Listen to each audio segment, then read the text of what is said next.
Good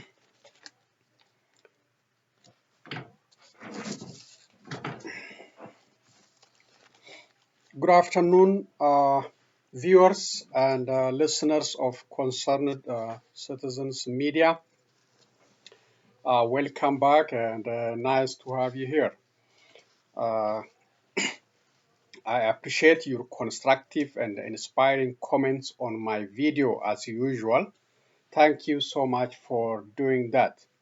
So I start by to give you some update on the news in Ethiopia and around the globe. And my comment or concerned citizens comment on some issues. So today is July 26, 2021. Here are the news and concerned citizens media comment for you. Updates on the Tigray regions and the surrounding areas. Heavy fighting is still going on between TDF and all the forces from all over the Ethiopian regions. Tigray Defense Forces secured most of the region's territories from Ethiopia Defense Forces, Eritrean Defense Forces, and from Amara Special Militia and FANOS. TDF is advancing its military operations to the Amara and Afar regions, even capturing some strategic areas from those regions. TDF is also working on to choke the main import and export line stretched between Ethiopia and Djibouti. On the other hand, the Abiy Ahmed administration is implementing the Derg regime style or forced military service on Ethiopians to reverse the military and the political defeat it suffered in the Tigray region.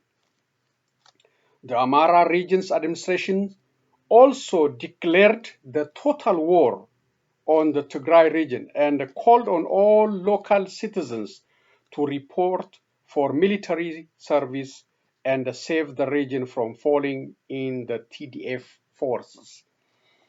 Massacre of high magnitude is boiling among Ethiopians due to repeated failures of Prime Minister Abiy Ahmed's leadership in Ethiopia. Ethiopians needs urgent saviour and urgent US, EU, and others intervention is needed. So that is the update. The situation is still tense.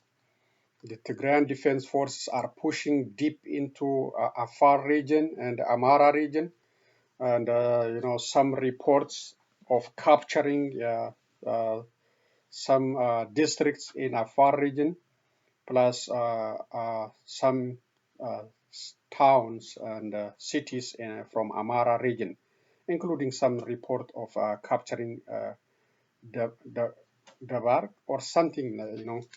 They are going deep. They are going deep into the Amara region. So to reverse this, the Ethiopian government, the Amara regional government, calling on all residents and the citizens to fight back TDF forces and prevent the Amara region from falling into the TDF hands. And the Abiy Ahmed administration using this opportunity to bring use from all over other regions by force. And he was, if you remember the time, he was calling on the youth to join the federal police, the military, but nobody was interested. Nobody. So now they are using this to bring youth and others into the military service. Using them as a firewood in a Tigray war, and to keep themselves in power for many years. So that is the situation. It was horrible under Derg regime. Derg tried national service, capturing students, capturing farmers, forcing others to fight, but it didn't bring any change. So Abiy Ahmed is following in that step now. He's making mothers and fathers to cry. They invested on those on their children, but that investment is in a bad shape due to lack of employment in that country, lack of due to the economic collapse the country is facing. A lot of them unemployed, but now they are facing death and destruction in this war.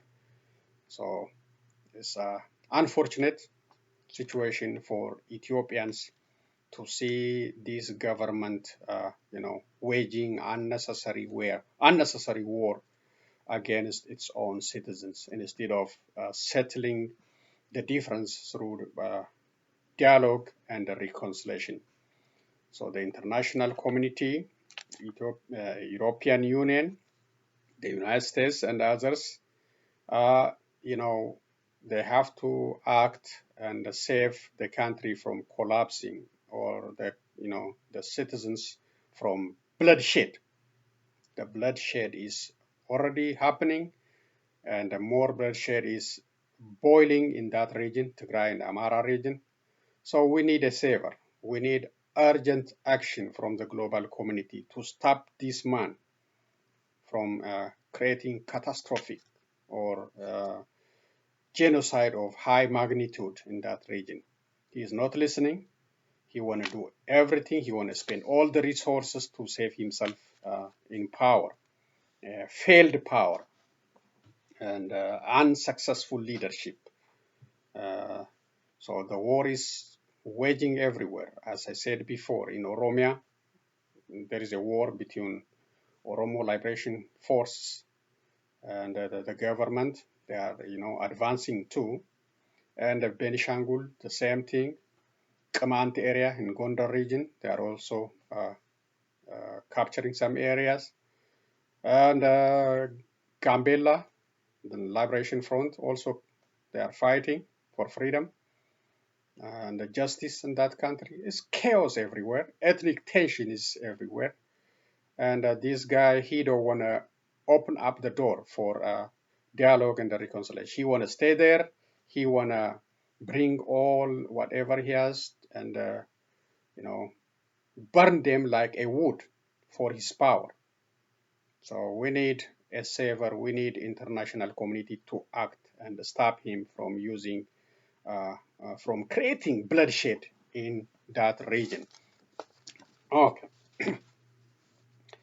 uh, Ethiopians living in Washington, D.C. and the surrounding area staged a protest against the Saudi Arabia government over the, over the human rights violations and other atrocities against Ethiopians in Saudi Arabia. They called on the Saudi kingdom to stop these atrocities and respect international human rights protective laws. Saudi Saudi Arabia, shame on you. Ethiopians have a country. We stand with Prime Minister Abiy Ahmed. We are not Islam. We are not fighting against Islam. We are against the injustice in Saudi Arabia. And other slogans were expressed in front of Saudi Arabia embassy in Washington, D.C. So these are some of the slogans carried by these protesters. Still they are, supporting Prime Minister Abiy, even though his policy is a failure, his leadership is a failure, but still they stand with him, support him to continue that, the days and the catastrophe in that country. Activist and artist Haman Beyene delivered the message on behalf of the protesters.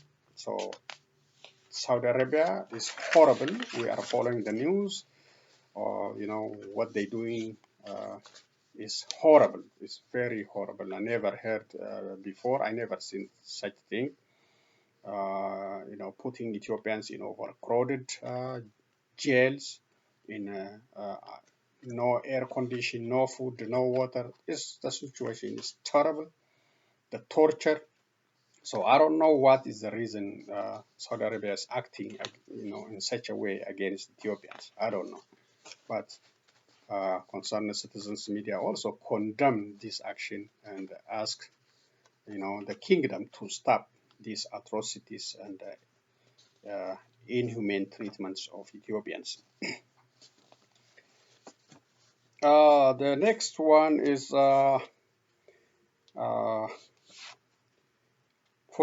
this is from Human Rights League of the Horn of Africa. Is a call on Ethiopian government. A call upon the international community to act collectively in a timely and a decisive manner to halt the ongoing war in Ethiopia. So this is for a call on international community to act to stop, the ongoing war in Ethiopia.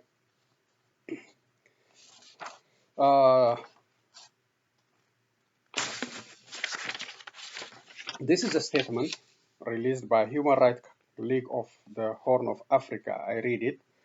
Today, it is becoming a public knowledge that Ethiopia is at a crossroad under the current administration led by Prime Minister Dr. Abiy Ahmed. Decades of deep and unresolved political crisis in Ethiopia ended up with unprecedented intractable conflict among the region's states on the one hand, and between the federal government and the regional special forces on the other. The armed conflict that has been ongoing in Tigray for the past several months resulted in untold gross human rights abuses. The involvement of the Eritrean military and Amhara special forces and the militia in the conflict complicated the situation in the area by increasing the number of victims. As we speak, the conflict between the Tigray region state and the Amhara regional state has already been turned into a full-blown war. When this urgent action is compiling the Ethiopian National Defense Force and the Regional Special Force and the militia of almost all regions states are fighting against the Tigrayan National Defense. This being the case, the federal government is also at war for over the last 2 years with the Oromo Liberation Army and other rebels groups operating in Benishangul Gumuz and Gambela regional states. Consequently, the human rights situation, especially in Oromia and the Benishangul Gumuz region, is worsening from time to time. Among other extrajudicial killings, mass arrest, and enforced disappearance of civilians and political dissidents remain preserved to date.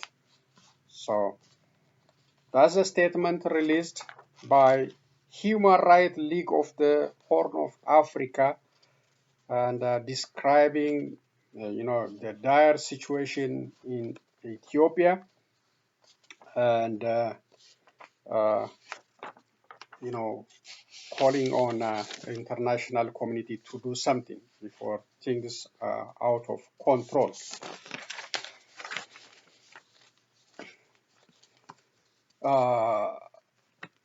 Sudanese children abducted near Ethiopian border. Ethiopian militia on Friday kidnapped 3 boys from an area southwest of the Sudanese town of Galabat in Gadaref state. The children from the Felala tribe, aged between 10 and 15 years, were abducted while they were grazing cows in area adjacent to the Ethiopian town of Matamma in the Amara region. The Sudanese army and the Central Reserve Forces conduct a search operation for the missing children in vain. The local authorities learned later that the Ethiopian kidnappers sought to contact their families to request a ransom in exchange for their release. Sudan accused Ethiopia of seeking to destabilize the Sudanese farmers who regained the Al-Fashqa area and prevent them from cultivation or grazing their cattle. Sudan and Ethiopia vowed to not wage war, but the continued attacks by the Ethiopian army-backed militia element might trigger war by the two countries, officials in Khartoum said. In addition, the continental road at the border area between the Sudanese and the Ethiopian Matamma witnessed on Friday a state of tension and high alert after the closure of the road for an hour and a half by an individual military decision without referring to the Security Committee. The Ethiopian merchants and owners of cafes and hotels were forced to close their shops in the Ethiopian Metema and left the city. So that's about the kidnapping of the three children aged 10 to 15 in a border area between Ethiopia and the Sudanese. Another news again on Sudan, Ethiopia. Sudanese soldiers killed in border clash with Ethiopian militiamen. A Sudanese soldier was killed in the latest clash that took place on Saturday between Sudanese forces and the Ethiopian militia in the border locality of Basanda. Military sources told the Sudan Tribune that the Sudanese soldier and reserve forces of the 2nd Infantry Division confronted an Ethiopian militia during search operation for the missing children carried out inside the Sudanese territory. According to the sources, the Sudanese Army's search operations were in the area of Dablo, Haskanit, and Kahor Sanet near Abu Ragu Hills in the border locality of Basanda in the state of Gadaref. The heavily armed Ethiopian militia tried to cultivate the Sudanese land, but the armed forces and the reserve forces clashed with them, and Corporal Adam Ibrahim of the 121st Battalion, 2nd Infantry Division was killed during the fighting, said the military official who is not authorized to speak with the media. On Friday, 3 children aged between 10 and 15 years were abducted while they were grazing cows on area adjacent to the Ethiopian town of Matama in the Amara region. Okay, I already reported that one. Following what the Sudanese army and the Central Reserve Forces conduct a search operation for the missing children, who earlier military sources confirmed the deployment of the border area of additional Ethiopian forces from the Amara region. In return for this move, the Sudanese army dispatched additional forces to Kinania, Basada, and Galabat areas. Tension between the two countries remain high between the two countries as the government of Prime Minister Abiy Ahmed is facing internal unrest in the Tigray region on the Sudanese border. So yes, the tension is still going on, and it's a very tough one. Kenya waives visa requirement for the Sudanese citizens. Kenya has waived the requirement of obtaining a visa for South Sudanese citizens entering the East African nation using valid passports. The Foreign Affairs Ministry, in a statement issued Monday, said this was in adherence to the provision of the Treaty for the Establishment of East African Community and the Common Market Protocol on Free Movement of Labor and Persons for the citizens of partner states that was adopted on November 20, 2009. The ministry said the move was occasioned by the warm and cordial relation between the two countries. South Sudan has promised on the principle of reciprocity. In turn, also waived visa requirements for Kenyans wishing to visit their country. The ministry said the waiver of visa requirement for citizens of South Sudan takes effect immediately from July 26, 2021. Further, in line the Article 10, the EAC Common Market Protocol, the workers of the two partner states will be allowed to accept employment within the territory of each other. The visa waiver demonstrates the strong partnership and cooperation between the Republic of Kenya and the government of the Republic of South Sudan, the statement added.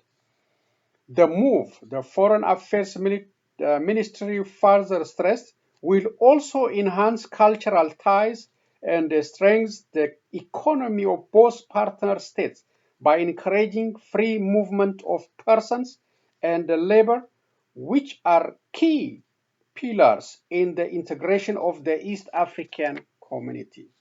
So that's a good news for relationship between Kenya and South Sudan. No visa restriction as long as you have the South Sudanese. They can just use their passport, so the visa, is waived, which is good for the relationship for both countries. Israel bans entry of fuel for Gaza power plant. Israel on Sunday prevented the entry of fuel trucks allocated for Gaza's sole power plant via the Kerem Shalom crossing, the territory's main commercial trade route. Anadolu agency reported, quoting a Palestinian official. He said Israel authorities did not clarify the reason behind this move. There was no comment from the Israeli authorities on this report. Last month, Israel allowed the entry of fuel for Gaza's power plant after suspension of 49 days following the 11-day military offensive on the Palestinian territory in May, in which 260 Palestinians were killed and thousands injured. 13 Israelis were also killed by Palestinian rocket fire from Gaza. So credit for this one, Middle East Monitor. So they should, allow this energy or fuel to reach the Gazans. These people are suffering.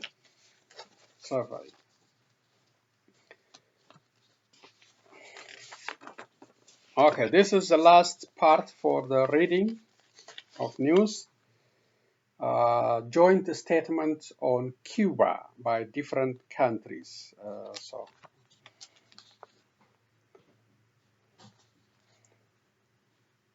The following statement was released by the government of Austria, Brazil, Colombia, Croatia, Cyprus, Czech Republic, Ecuador, Estonia, Guatemala, Greece, Honduras, Israel, Latvia, Lithuania, Kosovo, Montenegro, North Macedonia, Poland, Republic of Korea, Ukraine, and the United States of America. So many countries, so many countries join in this statement on Cuba. So many countries. Let's see what the statement says. We, the Foreign Minister of Australia, Brazil, Colombia, Croatia, Cyprus, Czech Republic, Ecuador, Estonia, Guatemala, Greece, Honduras, Israel, Latvia, Lithuania, Kosovo, Montenegro, North Macedonia, Poland, Republic of Korea, and Ukraine and the United States of States condemn the mass arrests and detentions of protesters in Cuba and call on the government to respect the universal rights and the freedom of the Cuban people, including the free flow of information to Cubans.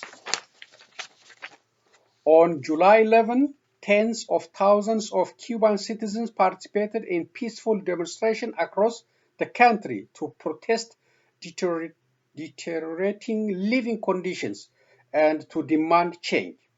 They exercised universal freedom of expression and assembly, rights enshrined in the Universal Declaration of Human Rights, the American Convention on Human Rights, the Inter-American Democratic Charter, and the European Convention on Human Rights.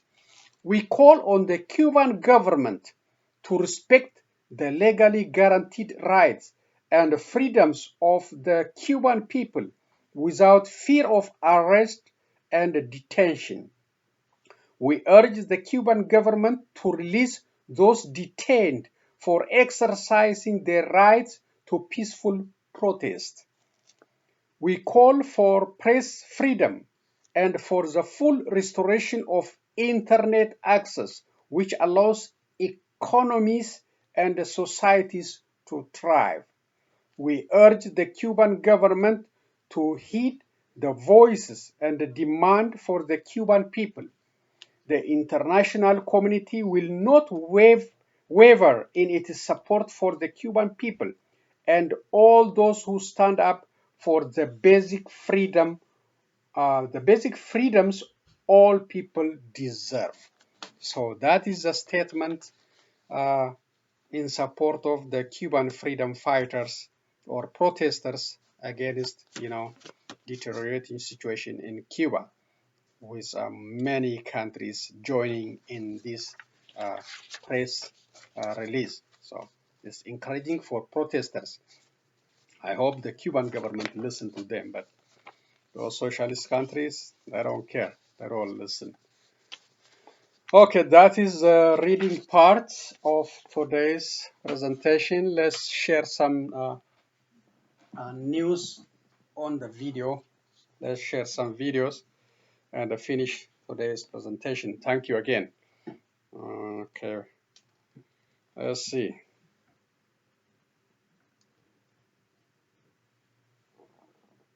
Okay, here we go. This is a video.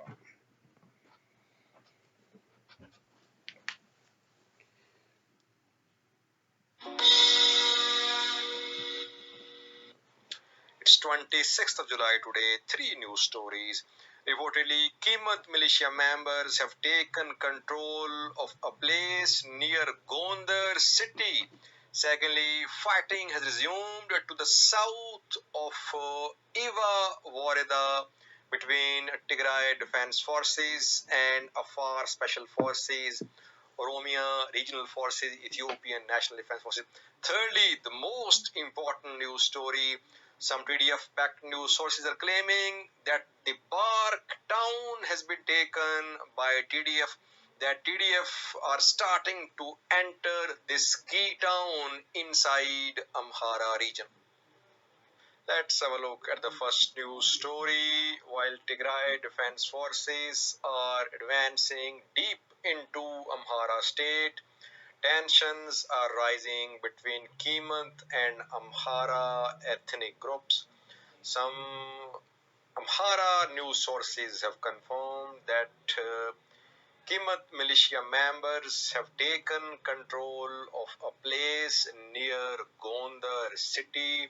Reportedly, negotiations were held between the elders from Amhara side and Kimant militia members.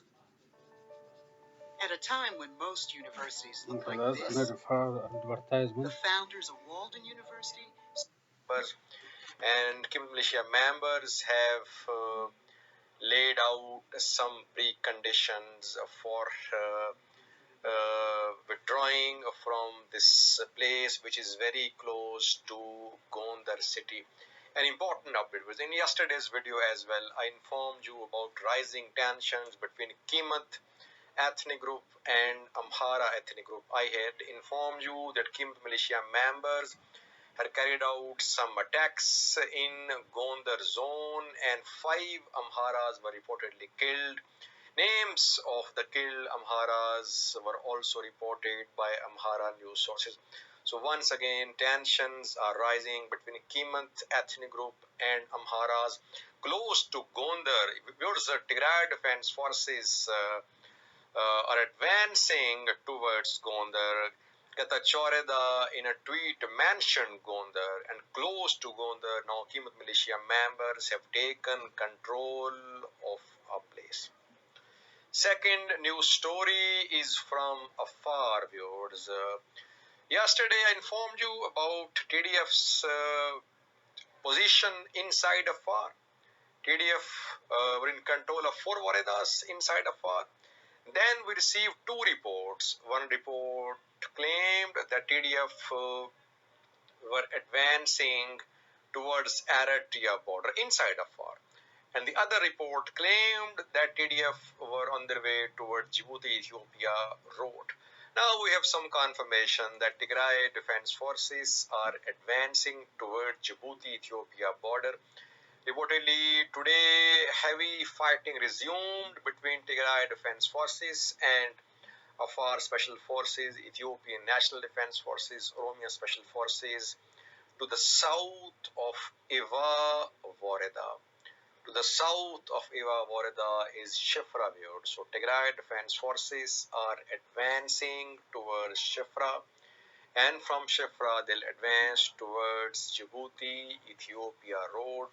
In a previous video today, I informed you that some Somali youth had blocked Djibouti, Ethiopia road because yesterday some clashes occurred between Somali and Afar militias. That is why Somali angry protesters blocked this road.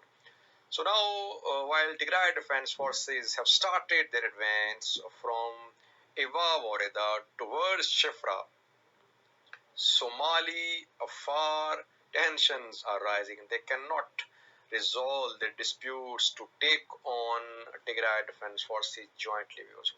Heavy fighting is being reported between Shifra and Eva Voreda. Now, third and the most important update is from Amhara region. Tigray Defense Forces had captured the RK. Then in yesterday's news bulletin, I informed you about Bere Mariam, which was taken by TDF. Bere Mariam is between Zarima and the RK. I reported about fighting in Zarima as well. Today, some TDF-backed news source just a short while ago claimed that Debark has been taken by Tigray Defense Forces. And important developments, though we don't have any visual confirmation so far, no videos, no pictures, but the sources which are claiming that Debark has been taken by Tigray Defense Forces, these sources are allied with Tigray Defense Forces, and Mostly before TDF breaks official news, these sources break such news. And these news sources are claiming that Tigray Defense Forces have entered the park. Are they in fully control of this town? We don't know. But reportedly, they have reached the gates of this town, the park town. It's an important advance, viewers, because the distance between the Arke and the park is around 80 kilometers. So TDF have advanced 80 kilometers from the Arke to reach the park. How much is the distance between the park and Gondar? Around 90 to 100 kilometers. So Tigray Defense Forces are knocking at the gates of Gondar now. If they manage to take full control of the park, from here they can launch a major offensive towards Gondar, viewers. Their advance towards Gondar now seems to be probability, viewers. It seemed just a warning a few days ago, when Getachew had said that we can take Gondar and Debre Berhan, but now it seems that if they are in fully control of the park, yes, they can move towards Gondar.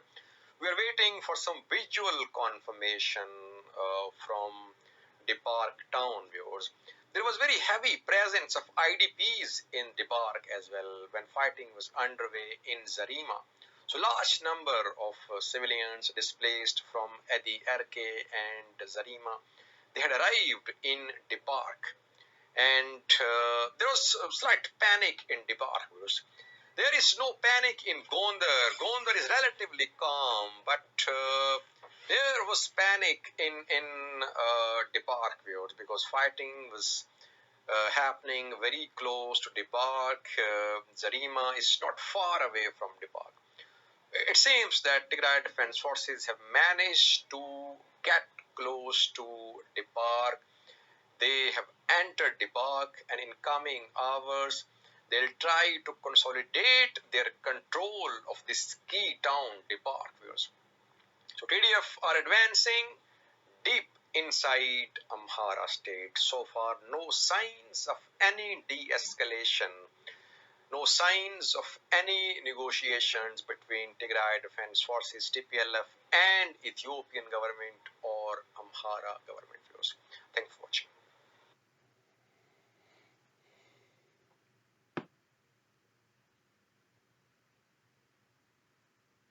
In response to growing violence and unrest, a new constitution was agreed. That was 2 years later, 2014 by now, which split the power between the president and the prime minister. But in 2015, a series of ISIL attacks undermined Tunisia's vital tourism sector, and even though the threat was eventually contained, the economy never really recovered. By 2019, disillusioned voters were rejecting the mainstream parties, and political outsider Kais Saied was elected president. Parliament became increasingly fractured, with parties finding it difficult to form. So this is about Tunisia today. This is like a breaking news. The big three, that is the president, the prime minister, and the speaker, and it's preventing any effective action to deal with Tunisia's economic problems, not to mention the pandemic. So let's introduce you to today's panel, all of them in Tunisia. In the capital, Tunis, is Saïd El-Nessi, is a member of the Tunisian parliament and an international spokesperson for the Ennahda party. In Kairouan is Messaoud Ramdani, a human rights activist, a member of the executive bureau of Euromed Rights, and on Skype from Tunis, Fadel Ali Reza, who is the editor-in-chief of Meshkal, a Tunisian news and analysis website. So thank you all for your time today on what has been a tumultuous day in your country.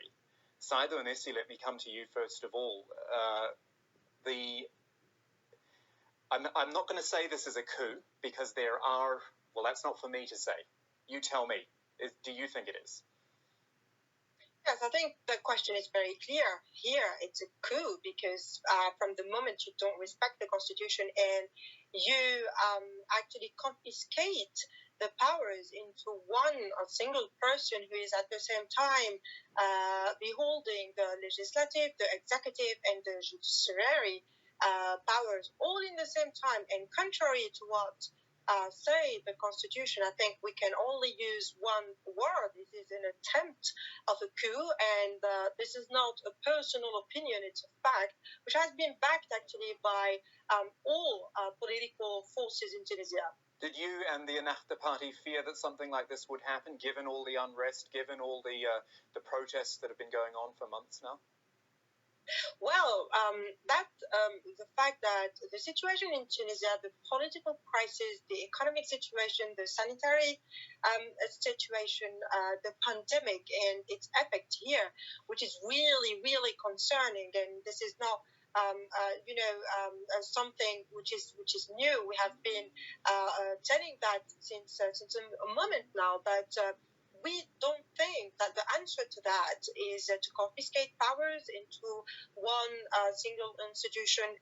The response to that is not to send the army to the parliament. The response to that is not to consider that the judiciary power is now beholden by the one and only president of the republic. What we say again is that despite the emergency of the situation, going backwards in terms of democracy, in terms of respecting institutions, is not a solution. But we definitely need, obviously, to find out a clear path to go out from this crisis. But this is what we have been securing now and telling and suggesting since months. I mean, we are one of the political forces who has been backing this last month, the initiative of one of the most important social organizations here, which is the UGTT, to go through a national dialogue and with no condition, with no, anything forbidden in that national dialogue. So, again, what is very concerning is the confiscation of the power could not be a solution to a political crisis. Okay, well, you mentioned this, Saida, and for all three of you, I think we should just, and I can't believe I'm saying this, let's consult the Tunisian constitution, Article 80, which I've been looking at today, which says, among other things, in the event of imminent danger threatening the nation's institutions or the security or independence of the country, the President of the Republic may take any measures necessitated by the exceptional circumstances after consultation with the head of government and the Speaker and informing the President of the Constitutional Court. So, Mr. Ramdani, we'll bring you into the conversation now. He got part of that right. I guess he saw the situation as being that he needed to intervene, but then not only did he not consult with anyone, he kind of fired them or froze them. In fact, that's right. I mean, there is no consultancy, although the president has said that he has consulted both the prime minister and the speaker. I doubt that, because the speaker now is out of the parliament, out of work, and nobody would accept that, and we don't know where the prime minister is. And I believe whether you call it a coup or whatever else, I mean, it's now an exaggerated reading of the Constitution, in fact, and means that the president has taken all the power in his hands, and now we have the military all around and closing the parliament and also closing all the entries of the prime ministry, etc. So I don't have any alternative. It's true, however, that the political situation, the political bickering, the economic situation, the legal situation after the pandemic, etc. All this, I mean, in 10 years we have been bickering where there are many problems. The political situation is not simple. All the different governments have done almost nothing to improve the economic and the social situation, which was the main cause of the revolution. It's true also that there are many times where there are harassments, problems, attacks on the media, etc. But at the same time, I mean, the solution would not come through that coup. It would come through more dialogue. And there were initiatives of a dialogue which might have included the parliament, might have included the prime minister, but also some economic experts, the civil society, and many others, and in order to get the country out of trouble. But I still keep hope, however, that everybody would be wise enough in order to get back things, get the clock back. I mean, and now it's really a shame that Tunisian revolution would go after 10 years, would go that way and would have the military coming down, knowing that the military in Tunisia have saved the revolution in 2011 and have protected all the headquarters of the government, etc. So involving the military in such a way, I mean, would really, I think it's a bit dangerous, and there is a risk of violence which I would not like to have in my country. So, Fadil, let me bring you in. We've got a problem here where something had to be done, it seems. And actually, we should note, and we've seen the pictures of people celebrating the president's decision on the street. The way he went about it is questionable at best, but maybe, and I'm just playing devil's advocate here, maybe he was acting in the interests of the country. Sure, that's clearly what a lot of people who are celebrating seem to think. The question of whether this was a coup or not, that's certainly a question for legal scholars, and it is being played out in debates currently in Tunisia. It could be a question for political scientists. It's certainly one that opponents of the president and opponents of his concentration of powers currently will make. But I'm more curious to understand why it is that the decision that he made brought out such a celebration in the streets, and why it was that he made this decision at this current moment, and perhaps what the reactions will be going forward. There was not only the health crisis. I mean, Tunisia has seen one of the worst death rates in the world per population in recent weeks, but you also saw that the prime minister, he was just last weekend. He was at a hotel resort, a luxury resort, with his ministers. And when an anti-corruption watchdog published this, the president of that watchdog's his Facebook account was temporarily restricted. At the same time, we also saw images of the prime minister playing tennis, again, at a moment when we're seeing images of people in hospitals without oxygen, without enough oxygen, people and heads of clinics and hospitals crying about their inability to actually take care of their patients. We've seen hospitals overflowing, sometimes corpses being lined up in the hallways of hospitals. So all of this really did feed into massive anger, and really anger at the incompetence or unwillingness of this government to respond to people's basic needs at a health level, but also on an economic level. We've seen the government raising prices of basic consumer goods, reducing subsidies as it's in talks with the IMF to get a new loan.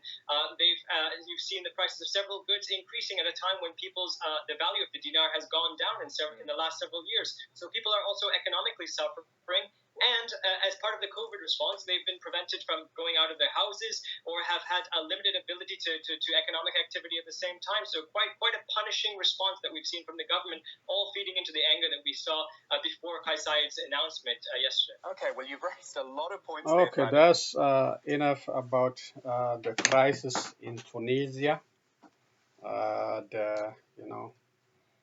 The president of the country, dismantled the parliament and removed the prime minister. So the people are celebrating, and we will see what will be the next step.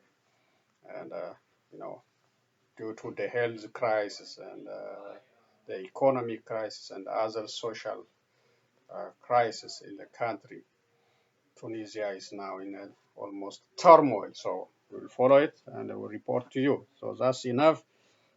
Let's see the last video for the day.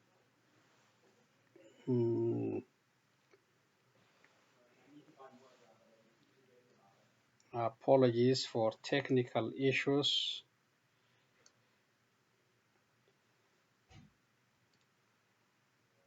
This little light of mine, I'm gonna let it shine. Okay, this is the last one. This is the last one for today.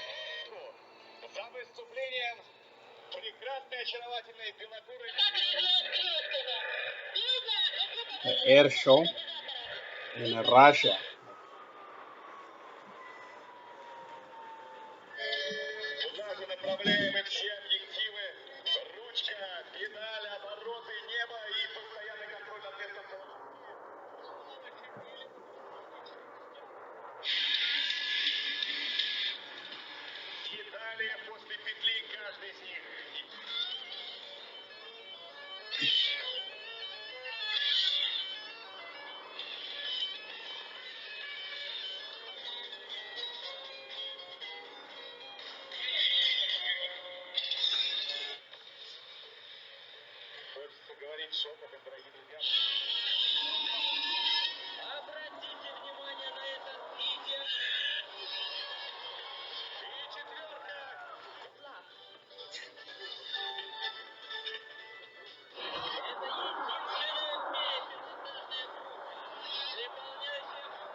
Может достигать 15 метров.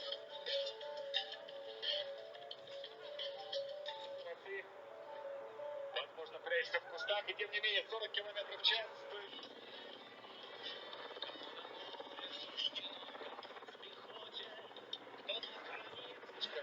Она особенно эффектно смотрится, когда он поднимается. That's cool.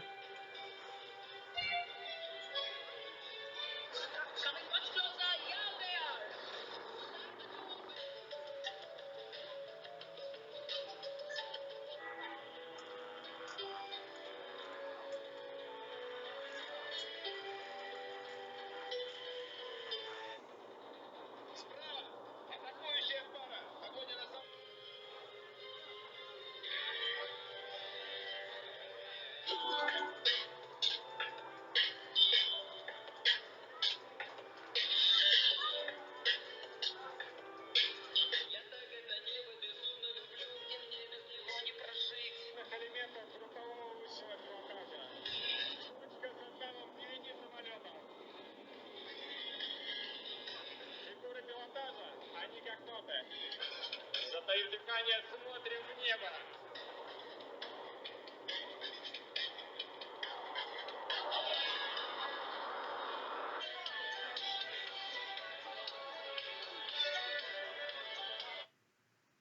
Okay, that's the end of today's video.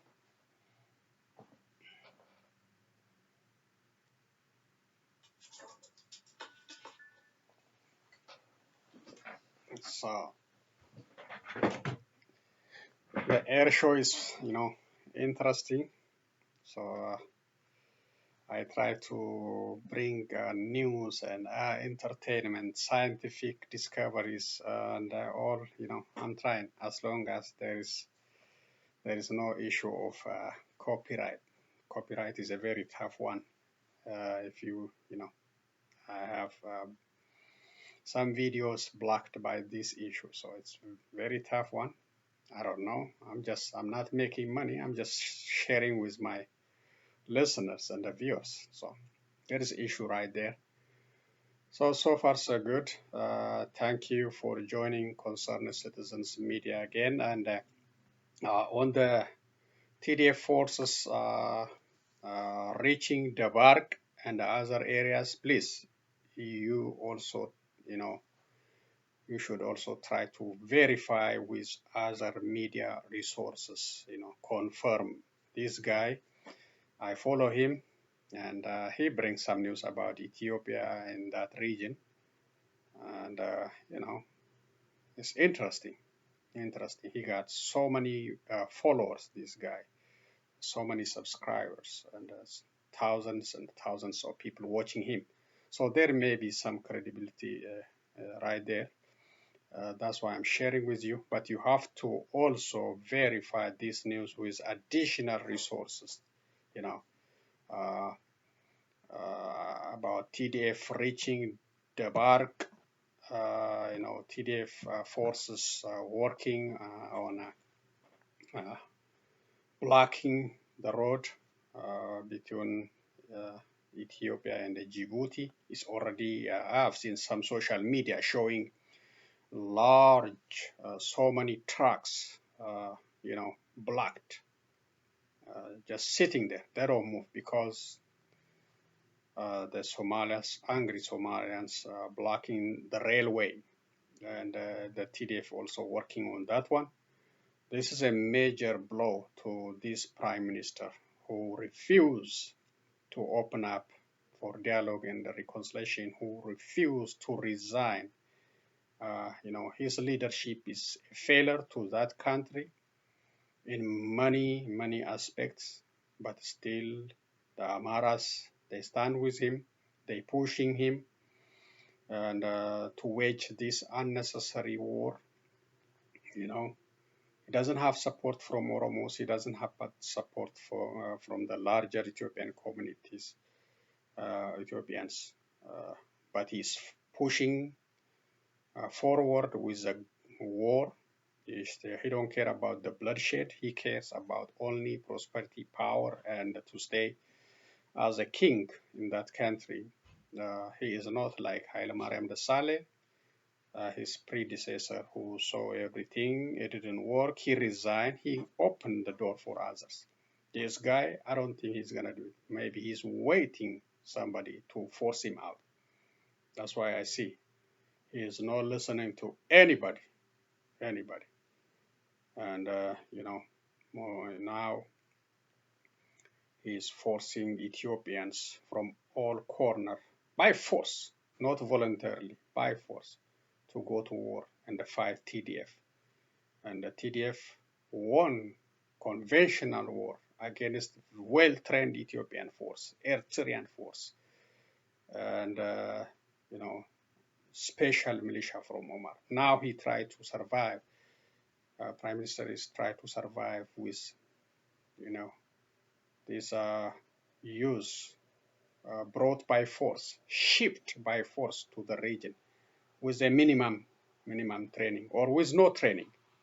I don't know how we're gonna continue that war, and I already call on the international community to intervene urgently to stop the bloodshed in that region. We need intervention because this guy is not listening. He is not listening. He is using all the resources, human, material, propaganda, everything, to stay in power. He doesn't care. Even though he knows his leadership is a failure in multiple fronts, economically, international isolation, ethnic tension, multiple war, conflict, economic downturn, and lack of accountability. So the situation in Ethiopia is horrible. I wish this guy will resign before too late. I hope. So I will be back with other news and a comment. Thank you again for coming back and for being part of Concerned Citizens Media. Share it, like it, be a member by subscribing to Concerned Citizens Media. Thank you, be safe, and so long, everyone.